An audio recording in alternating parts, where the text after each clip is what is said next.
días.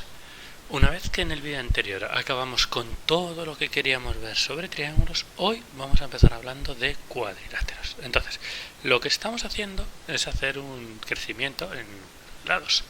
Entonces, si hasta ahora habíamos trabajado con triángulos que tenían 3 lados, los cuadriláteros son polígonos con 4 lados y por tanto también 4 ángulos. Vale, tenemos estos dos propiedades, 4 lados y 4 ángulos. Pueden ser regulares, pueden no ser regulares, puede haber diferentes cosas.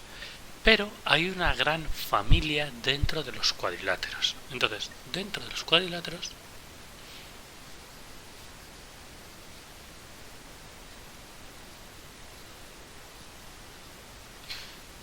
tenemos la familia de los paralelogramos, o el grupo, o el subconjunto, como prefiramos llamarlo, de los paralelogramos. ¿Y qué es un paralelogramo? Pues los paralelogramos son cuadriláteros, cuadriláteros con los lados paralelos 2 a 2. ¿Qué significa esto? Significa que si yo tengo dos lados, este y otro enfrente, por ejemplo, este de aquí, los otros dos lados tienen que ser paralelos. Entonces, si este va aquí, el otro tiene que ser así. De forma que este lado de la izquierda y este lado de la derecha sean paralelos, y el lado de abajo y el lado de arriba sean también paralelos 2 a 2, el de arriba con el de abajo, el de la izquierda con el de la derecha. ¿De acuerdo? Entonces, vamos a empezar hablando de los paralelogramos, vamos a empezar viendo las propiedades y las diferentes formas de las áreas de los paralelogramos, y después iremos a los trapecios, que son los siguientes, y por último a los trapezoides o cuadriláteros en general, que serán los últimos. Comentario: todos los cuadriláteros, y esto es para todo,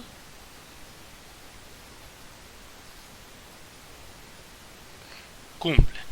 Y fijaos que aquí digo todos los cuadriláteros, ya no solo los paralelogramos. Que el perímetro es la suma de sus lados, bueno, pero esto pasa no solo con los cuadriláteros, pasa con todos los polígonos y ya lo habíamos visto. Entonces, aquí no aportamos nada más. Pero también cumplen que sus ángulos suman 360 grados. Si os acordáis, en el triángulo sumaban 180. Y lo que pasa en cualquier cuadrilátero es que si yo trazo una línea que se llama diagonal de un vértice al opuesto, lo divido en dos triángulos. Como cada uno de ellos sus ángulos suman 180 grados, pues 180 grados más 180 grados, 360 grados. Entonces, para todos los cuadriláteros, sus ángulos suman 360. Entonces, una vez que hemos visto ya esta propiedad general, nos vamos ya a la parte importante. Estamos dentro de cuadriláteros y nos vamos a los paralelogramos. Cosas que hay que saber. Lo que ya sabemos, sus lados son paralelos 2 a 2. Y también tenemos que saber que sus diagonales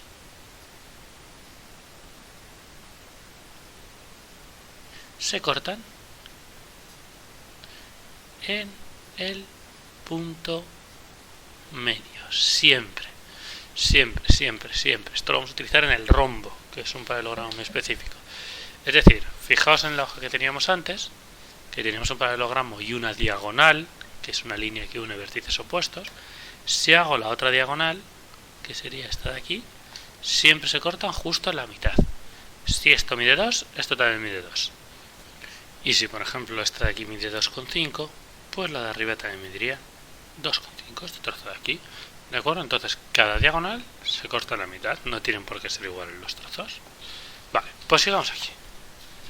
Sus diagonales se cortan en el punto medio y los lados son paralelos 2 a 2. Y ahora, ¿qué tipo de paralelogramos tenemos? Pues el primero, el más conocido, es el cuadrado.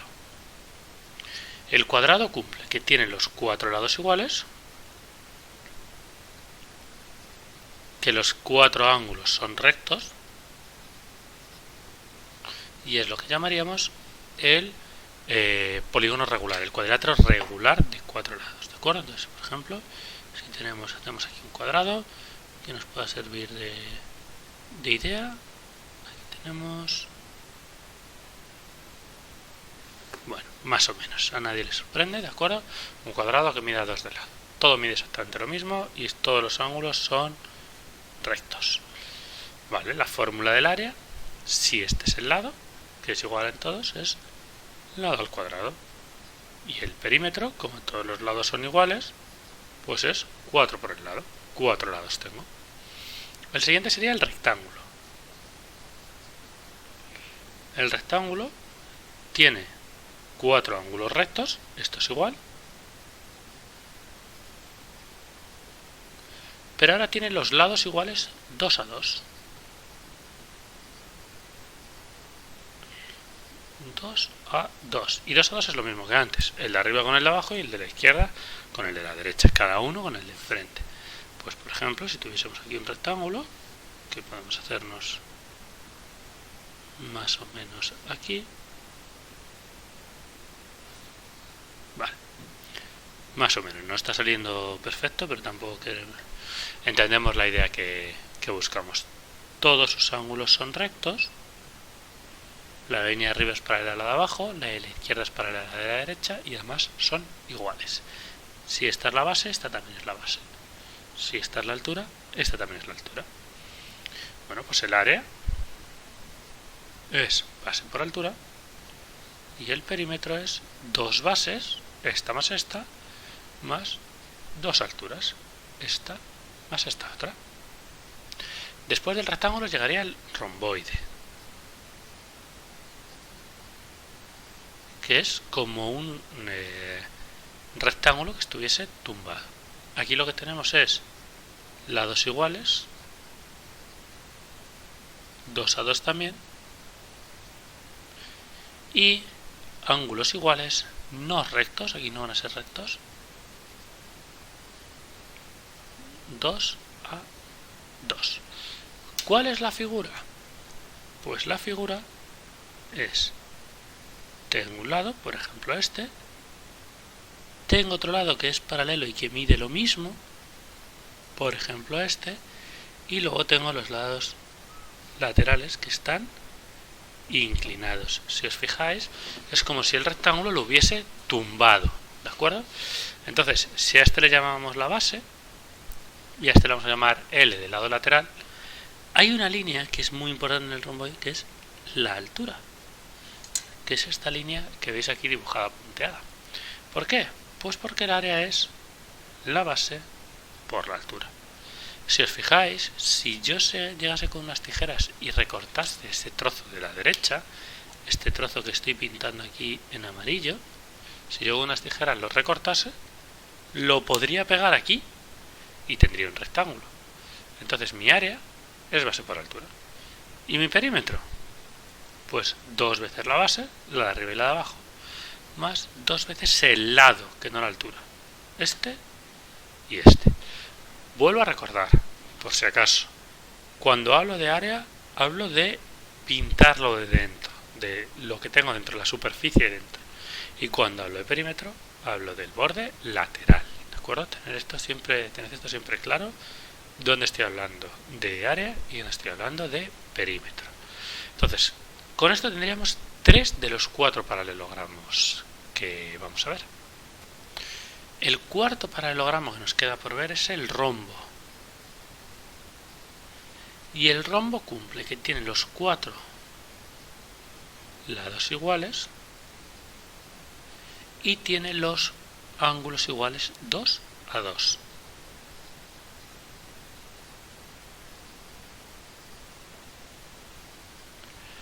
¿Qué forma tiene? Pues es como si hubiésemos estirado un cuadrado. Si tuviésemos un cuadrado y lo estirásemos, lo que nos quedaría sería un rombo. Vamos a verlo. A ver si somos más o menos de dibujarlo bien. ¿Somos capaces? En un folio queda siempre un poquito peor. Vale. Hasta aquí. Vale. Pues nada, esto sería un rombo. Más o menos, ¿de acuerdo? Aproximadamente. En el rombo tenemos el lado que miden todos iguales. Todos miden 3 centímetros. Este ángulo y este ángulo deberían ser iguales. Y este ángulo y este ángulo deberían ser iguales. No han quedado exactamente iguales, pero bueno, más o menos me lo puedo imaginar. Y ahora, esta línea que veis aquí, que voy a marcar en rojo, esta línea de aquí, ¿de acuerdo? Que se ve más en negro que en color rojo, sería la diagonal menor, porque es una diagonal y es la más pequeña de los dos. La vamos a llamar D minúscula. Y la otra diagonal, que es una diagonal y es más grande, que es esta de aquí, que marco en azul, sería la diagonal mayor. Y como es la más grande, le llamo con la D mayúscula. Vale. Pues el rombo cumple que su área es diagonal menor por diagonal mayor partido por 2. Y su perímetro, como todos los lados son iguales, es 4 veces el lado. ¿Qué tiene muy importante el rombo? Que aunque aquí no lo parezca, este ángulo debería ser recto y debería tener ahí un ángulo recto. Todos los rombos, las diagonales me tienen que cortar en un ángulo recto. Entonces, en este triángulo que estoy sombreando aquí, podríamos hacer Pitágoras con la mitad de la diagonal menor, porque la diagonal menor era todo lo rojo, la mitad de la diagonal mayor, porque la diagonal mayor era todo lo azul, y el lado. Es decir, nos quedaría esto de aquí.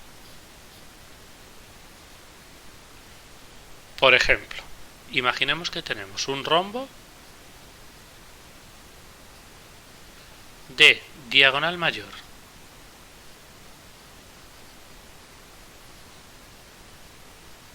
y nos dan la diagonal mayor 8 centímetros y lado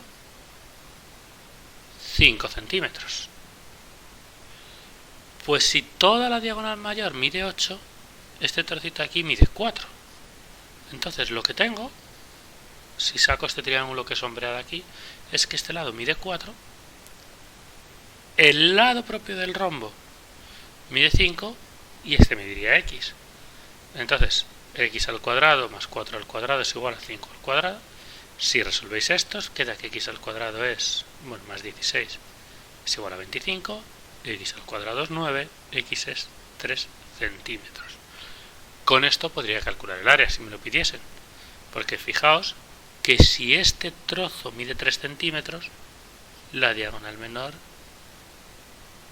va a medir 6 centímetros, porque es el doble.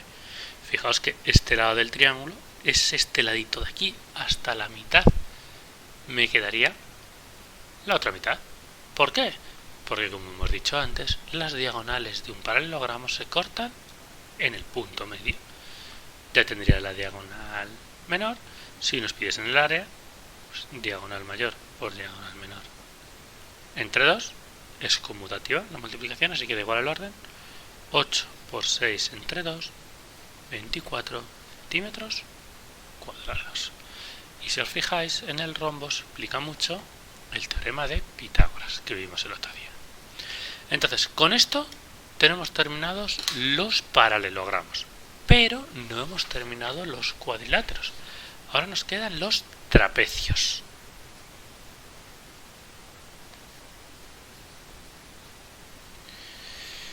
Y los trapecios lo que cumplen es que solamente tienen dos lados paralelos.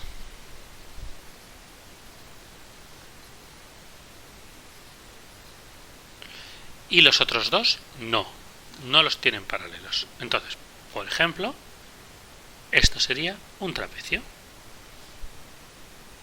El lado de abajo paralelo a este lado de aquí arriba y estos lados inclinados. Si os fijáis, tengo aquí un lado de abajo, que le vamos a llamar base mayor, un lado de arriba, que le vamos a llamar base menor, que son diferentes, y luego tendría dos lados laterales. Y tendría también una cosa que es la altura. ¿Vale? Bueno, pues el área de un trapecio siempre es base mayor más base menor multiplicado por la altura y dividido todo entre 2. Esto es porque si yo cogiese este trapecio y lo copiase aquí girado y lo encajase, me quedaría como un paralelogramo, ¿de acuerdo? Entonces, es la mitad de un paralelogramo, por decirlo de alguna forma, cuya base sería la suma de las bases y cuya altura sería la altura. Eso es de dónde viene el área. ¿Qué es lo que nos interesa? Ser capaces de calcularla con la fórmula. Fijaos, lo que os decía es que si yo cogiese este paralelogramo, lo hago en flojito para que lo veáis, y lo copiase aquí otra vez,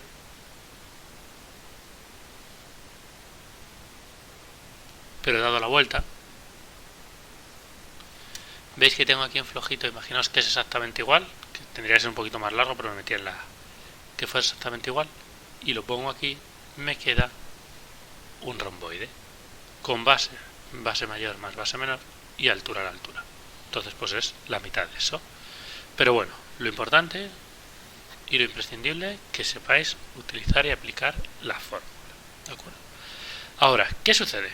Si los dos lados laterales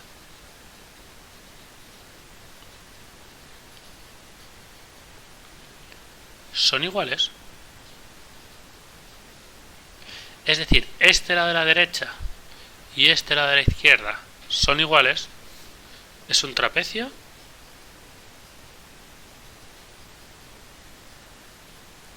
isósceles. Si os fijáis es lo mismo que nos pasaba con los triángulos que nos salían cuando tenía dos lados iguales, nos salía algo isósceles, ¿de acuerdo? Entonces, si más o menos, para hacerlo que quede más o menos isósceles, bueno, me va a quedar poco isósceles. Si este lado mide exactamente lo mismo que este, vamos a hacer un poquito más inclinado, así mejor.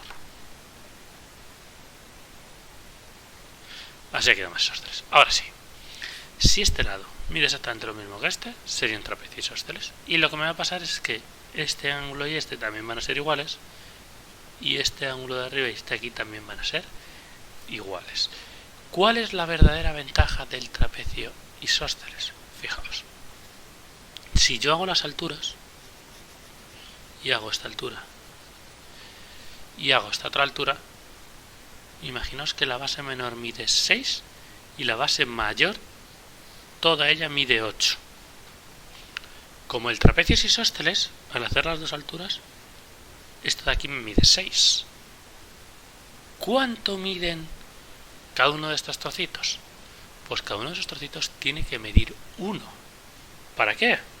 Para tener 1 más 6 más 1, 8. Esto pasa en el isósceles porque los dos trocitos son iguales. Entonces es un trapecio muy importante por eso. ¿Y por qué eso es importante? Pues porque si os fijáis, aquí tenéis un triángulo rectángulo donde podéis aplicar Pitágoras. Pero bueno, esto lo veremos con más detalle en los ejercicios. Para acabar con los trapecios, voy a dibujarlo primero y ahora le ponemos nombre. Vamos a hacer uno al revés, que tengamos la base menor abajo, por lo que también puede pasar. Si os fijáis, esto es un trapecio, pero que tiene dos ángulos rectos. Si tenemos dos ángulos rectos, uno no puede tener, porque como estas son paralelas, si este lo es, el de arriba también. Entonces, si tenemos dos ángulos rectos, el trapecio es rectángulo. Es un trapecio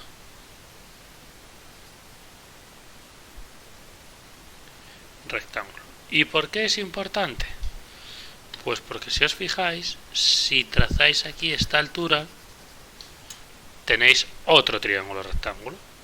Y si por ejemplo, si este medía 6 y todo esto medía 8, ahora esto de aquí tiene que medir 2 para tener 6 más 2, 8. Con esto terminamos los trapecios. Tenemos ya paralelogramos, tenemos ya trapecios y nos quedan los trapezoides. ¿Y qué es un trapezoide? Pues un trapezoide es un cuadrilátero en general, que no cumple ninguna propiedad. Pues por ejemplo, si tengo algo que haga esto de aquí, que si os fijáis, nada es paralelo a nada, ningún ángulo es igual a nada. Bueno, pues con esto no hay fórmula del área.